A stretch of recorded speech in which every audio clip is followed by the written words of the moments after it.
তো নমস্কার বন্ধুরা, আপনারা দেখছিলেন মন্ডল সেবা কেন্দ্র ইউটিউব চ্যানেল। তো বন্ধুরা, আজকের ভিডিওতে আপনাদের দেখাবো যে কীভাবে আপনি অনলাইনে আনম্যারেড সার্টিফিকেটের জন্য আবেদন করবেন, তার স্টেপ বাই স্টেপ প্রসেস কিন্তু এই ভিডিওতে আপনাদের দেখে দেবো।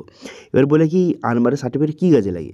দেখুন, যে কোনো পড়াশোনার কাজে, অথবা পাসপোর্ট করার কাজে, অথবা বিদেশে গিয়ে যদি পড়াশোনার কাজে, এছাড়াও কিন্তু কোর্ট ম্যারেজ করতে হতো, বিভিন্ন কাজে এই আনম্যারেড সার্টিফিকেট কিন্তু প্রয়োজন রয়েছে। বিভিন্ন কাজে বিভিন্ন ক্ষেত্রে কিন্তু আনম্যারেড সার্টিফিকেট কিন্তু প্রয়োজন হয়। এবার এখন যদি বর্তমানে আনম্যারেড সার্টিফিকেটের জন্য আবেদন করতে চান, এর জন্য কোথাও যেতে হবে না। আপনি বাড়িতে বসে আপনার মোবাইল ফোন থেকেই আনম্যারেড সার্টিফিকেটের জন্য অনলাইনে আবেদন করতে পারবেন, এবং অনলাইনে স্ট্যাটাস চেক করতে পারবেন, এবং অনলাইন থেকেই আনম্যারেড সার্টিফিকেট আপনি ডাউনলোড কিন্তু করতে পারবেন। সম্পূর্ণ নতুন নিয়ম এবং নতুন পদ্ধতির মাধ্যমে কীভাবে আপনি আনম্যারেড সার্টিফিকেটের জন্য আবেদন করবেন, তার স্টেপ বাই স্টেপ প্রসেস কিন্তু এই ভিডিওতে আপনাদের দেখিয়ে দেবো। ঠিক আছে? তো সেই জন্য ভিডিওটা প্রথম থেকে শেষ পর্যন্ত অবশ্যই দেখবেন মনোযোগ সহকারে, এবং আমাদের চ্যানেলে প্রথমবার ভিজিট করে থাকলে আমাদের চ্যানেলটিকে সাবস্ক্রাইব করে রাখুন, এবং পাশে থাকা বেল আইকনটিকে অবশ্যই প্রেস করে রাখুন।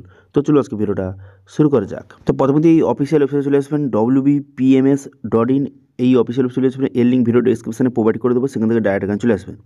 চলে আসার পর এখানে টিক চিহ্ন মারবেন, আমার টিক চিহ্ন মেরে দেওয়ার পর এখানে প্রসিড বাটনে ক্লিক করবেন। তারপরে কিন্তু এখানে কী করবেন, এখানে আপনার মোবাইল নাম্বার বসিয়ে জেনারেট ওটিপি বাটনে ক্লিক করবেন। তারপরে আপনার মোবাইল নাম্বারে একটা ওটিপি যাবে, সেই ওটিপিটা এখানে সঠিকভাবে বসিয়ে নেবেন। ওটিপিটা সঠিকভাবে বসিয়ে নেওয়ার পর এখানে ভেরিফাই অ্যান্ড প্রসিড বাটনে ক্লিক করবেন। ভেরিফাই অ্যান্ড প্রসিড বাটনে ক্লিক করে দেওয়ার সঙ্গে সঙ্গে তারপরে কিন্তু আপনার ওটিপিটা ভেরিফাই হয়ে যাবে, এবং এখানে ড্যাশবোর্ডটি আপনার সামনে এইভাবে ওপেন হয়ে যাবে। এবার এখান থেকে আপনাকে সার্টিফিকেটের জন্য আপনি আবেদন করতে পারেন। তো সেই জন্য প্রথম কী করবেন, এখানে ডিস্ট্রিক্টটা সিলেক্ট করবেন, করে দেওয়ার পর ব্লক, আপনার যে ব্লকের নামটা সিলেক্ট করবেন, করে দেওয়ার পর এখানে পঞ্চায়েতের নামটা সিলেক্ট করবেন, করে দেওয়ার পর সংসদ, এখানে সংসদের নামটা এখান থেকে আপনাকে সিলেক্ট কিন্তু করে নিতে হবে। ঠিক আছে? আপনার যে সংসদ রয়েছে, অর্থাৎ মেম্বার রয়েছে যে, এবার এগুলো নিচেরগুলো এগুলো না বসালে চলবে। তারপরে আপনি কী করবেন, একদম নিচে চলে আসবেন। নিচে চলে আসার পর এখানে অ্যাপ্লিক্যান্ট ডিটেলস আপনাকে বসাতে হবে। এখানে কিন্তু মিস্টার মিসেস সিলেক্ট করবেন, করে দেওয়ার পর যে অ্যাপ্লিক্যান্ট তার নামটা বসিয়ে নেবেন, আপনার নামটা বসিয়ে নেবেন।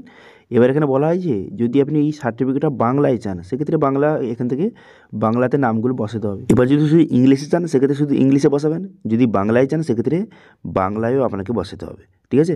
তো এবার যে বাংলা ইংলিশ দুটোই চান, সেক্ষেত্রে দুটো বসাবেন। প্রথমে ইংলিশের নাম বসিয়ে দেবেন, তারপর সেটা আপনার বাংলাতে বসিয়ে দেবেন। ঠিক আছে? তারপরে নাম বসিয়ে দিলেন, তারপরে আপনার বাবার নাম বসিয়ে দেবেন। বসিয়ে দেওয়ার পর তারপর আপনি কী করবেন, এখানে যে গার্ডিয়ানের সঙ্গে রিলেশনটা বসিয়ে নেওয়ার পর তারপর আপনি কী করবেন, অ্যাড্রেসটা বসিয়ে নেবেন। বসিয়ে নেওয়ার পর এখানে পোস্ট অফিস বসিয়ে নেবেন। বসিয়ে নেওয়ার পর তারপর আপনি কী করবেন, এখানে পুলিশ স্টেশন, তারপরে এখানে ভিলেজের নামটা বসিয়ে নেবেন। বসিয়ে নেওয়ার পর পিনকোড বসিয়ে দেবেন। তারপরে আপনার ডেট অফ বার্থ, আপনার ডেট অফ বার্থটা সঠিকভাবে বসিয়ে দেবেন। এবারে যেগুলো আপনি ইংলিশে বসালেন, সেগুলো আপনি বাংলাতে সঠিকভাবে একে একে টাইপ কিন্তু করে নেবেন। ঠিক আছে? যদি আপনি বাংলাতে সার্টিফিকেটে চান তো। ঠিক আছে? তো সঠিকভাবে এগুলো বসিয়ে নেওয়ার পর তারপর আপনি কী করবেন, এরপর কিন্তু এখানে ডান দিকের ঘরে সার্টিফিকেট টাইপ কিন্তু আপনাকে সিলেক্ট করতে হবে, যে কী সার্টিফিকেটের জন্য আপনি অ্যাপ্লিকেশন করতে চান। যদি আপনি আনম্যারেড সার্টিফিকেটের জন্য আবেদন করতে চান, সেক্ষেত্রে আনম্যারেড সার্টিফিকেট সিলেক্ট করবেন। এখানে রেসিডেন্সিয়াল সার্টিফিকেট, এটা কিন্তু অলরেডি, এটা কিন্তু ঠিক চিহ্ন হয়ে আছে, ওটা নিয়ে আপনার ভাবতে হবে না। এরপর আপনি যেটা আবেদন করতে চান সেটা সিলেক্ট করবেন। আনম্যারেড সার্টিফিকেট আবেদন করতে চাইলে আনম্যারেড সার্টিফিকেট সিলেক্ট করে নেওয়ার পর আপনার মোবাইল নাম্বার বসিয়ে দেবেন, হোয়াটসঅ্যাপ নাম্বার থাকলে হোয়াটসঅ্যাপ নাম্বার বসাবেন। তারপর ইমেল আইডি থেকে ইমেল আইডি বসিয়ে দেবেন। বসিয়ে দেওয়ার পর ডকুমেন্টস ওয়ানের জায়গায় আপনি যে কোনো একটি ডকুমেন্টস আপনাকে সিলেক্ট করতে হবে। তো আপনার কাছে যেই ডকুমেন্টস রয়েছে সেটা আপনি সিলেক্ট করে নেওয়ার পর সেই ডকুমেন্টসের নাম্বার বসিয়ে দেবেন, এবং সেই ডকুমেন্টসটা আপলোড করে দিতে হবে 2 MB মধ্যে PDF ফরম্যাটে। এবার ডকুমেন্টস 2 এর জায়গায় আপনি ডকুমেন্টস 1 যে ডকুমেন্টসটা সিলেক্ট করেছেন, সেটা বাদে আর কি ডকুমেন্টস রয়েছে সেটা আপনাকে সিলেক্ট করতে হবে, এবং তার ডকুমেন্টস নাম্বারটা বসিয়ে দেবেন, এবং ডকুমেন্টসটা এখানে আপলোড করে দেবেন। এরপর কী করবেন, এরপর এখানে GS মেম্বার সার্টিফিকেট আপনাকে আপলোড করতে হবে। তো সেই জন্য কী করবেন, এখানে GS মেম্বার সার্টিফিকেট এখান থেকে সিলেক্ট করবেন। এটা সিলেক্ট করে নেওয়ার পর, অর্থাৎ যে GS মেম্বার মানে যে গ্রাম সংসদ মেম্বার, অর্থাৎ যে এখানে সংসদ আপনি যে সিলেক্ট করেছেন, যার নামটা সিলেক্ট করেছেন, তার কাছে গিয়ে কিন্তু একটা সার্টিফিকেট নিয়ে আসতে হবে। তার কাছে গিয়ে এখানে যে আপনি সংসদ সিলেক্ট করেছেন, আপনার যে সংসদ রয়েছে, গ্রাম সংসদ যে মেম্বার রয়েছে, ঠিক আছে, তার কাছ থেকে একটি সার্টিফিকেট কিন্তু নিয়ে আসতে হবে। নিয়ে এসে সেটা কিন্তু আপনাকে আপলোড করে দিতে হবে। তার কাছে গেলে কিন্তু সে লিখে দেবে সার্টিফিকেট। ঠিক আছে? এবার সেটা কিন্তু নিয়ে এসে আপনাকে এখানে আপলোড করে দিতে হবে। আপলোড হয়ে যাওয়ার পর সঠিকভাবে এটাও 2 MB মধ্যে আপলোড করে দেবেন। করে দেওয়ার পর এরপর আপনি কী করবেন, এরপরে কিন্তু এখানে আপনাকে ফটো আপলোড করতে হবে। তো সেই জন্য ফটো এখানে সঠিকভাবে আপলোড করে দেবেন। 100 KBর মধ্যে ফটো এখানে সঠিকভাবে আপলোড করে দেওয়ার পর এখানে সাবমিট বাটনে ক্লিক করবেন। সাবমিট বাটনে ক্লিক করে দেওয়ার সঙ্গে সঙ্গে আপনার অ্যাপ্লিকেশনটা সাকসেসফুল সাবমিট হয়ে যাবে। হয়ে যাওয়ার পর সার্টিফিকেট ডাউনলোড করার জন্য অথবা স্ট্যাটাস চেক করার জন্য আপনি কী করবেন, এখানে দেখতে পাচ্ছেন যে application status and certificate download, এই অপশানে ক্লিক করবেন। এই অপশানে ক্লিক করে দেওয়ার সঙ্গে সঙ্গে এখানে কিন্তু আপনার সার্টিফিকেটের স্ট্যাটাস কিন্তু শো হয়ে যাবে। এবার এখান থেকেই আপনি সার্টিফিকেট সার্টিফিকেট খুব সহজে ডাউনলোড কিন্তু করতে পারবেন।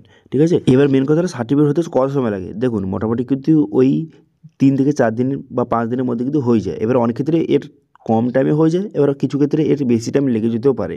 ঠিক আছে, এবার এখান থেকে স্টেটাস আপনি চেক করতে পারবেন যে আপনার বর্তমানে অ্যাপ্রুভ হয়েছে কিনা।